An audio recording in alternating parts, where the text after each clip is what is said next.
Se nos pide que evaluemos la integral, y determinemos si la integral es convergente o divergente.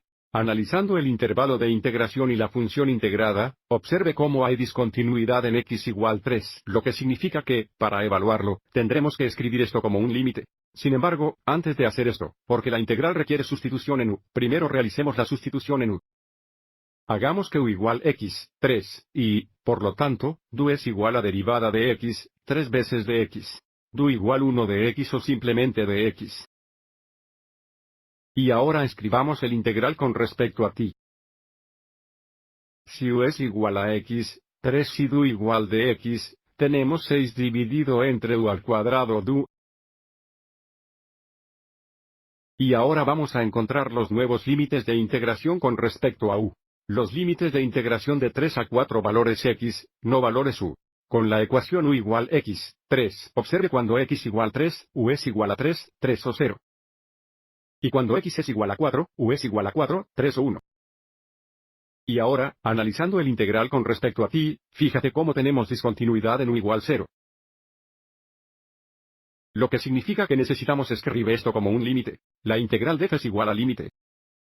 A medida que a se acerca a 0 desde la derecha, nos acercamos a 0 por la derecha porque a medida que nos acercamos a 0 por la derecha estamos en el intervalo de integración. Y luego tenemos la integral de la a la 1. Vamos a escribir 6 dividido por u al cuadrado como 6 u al poder de menos 2 y tenemos du. Así que si nos fijamos en lo que hicimos, sustituimos u igual 0, donde tuvimos discontinuidad con la variable a, y entonces tenemos el límite cuando a se acerca a 0 desde la derecha. Y, de nuevo, nos acercamos 0 desde la derecha porque si nos acercamos por la derecha nos acercamos desde dentro del intervalo de integración. El siguiente paso es encontrar la antiderivada con respecto a u.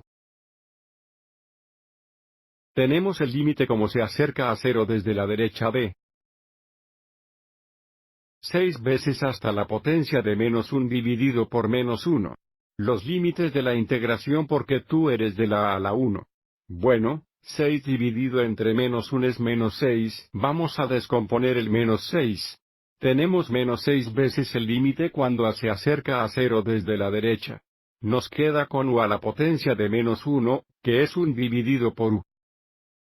Y ahora tenemos que determinar f grande de 1, f grande de a. Tenemos menos 6 veces el límite cuando a se acerca a 0 desde la derecha de f grande de 1 es 1 dividido por 1 guión f grande de a es 1 dividido por a. Big F of A is 1 divided by A. Y ahora para determinar el límite a medida que a se acerca a 0 desde la derecha. 1 dividido por 1 es igual a 1, que no se ve afectado por a, y luego tenemos 1 dividido por enfoques a. Infinito positivo cuando a se acerca a 0 desde la derecha porque dividimos 1 entre valores positivos más pequeños o más pequeños. Pero luego restamos ese valor. Y, por lo tanto, menos 1 dividido entre a se acerca al infinito negativo, lo que nos da menos 6 veces el valor que se acerca al infinito negativo. Y desde tiempos negativos.